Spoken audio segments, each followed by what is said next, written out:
পকুৱা বাটেৰে তোমালোকৰ ঘৰলে গৈছিলো মই যিদিনা অকলে অকলে অকুৱা পকুৱা বাটেৰে তোমালোকৰ ঘৰলে গৈছিলো মই যিদিনা অকলে অকলে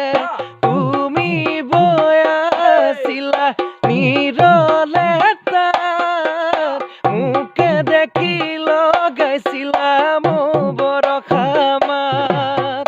সৰি পৰা মাকুটি তুলোতে হাতত ফাগুনৰ বাবলিছিল মোৰ এনো দেহত ফাগুনৰ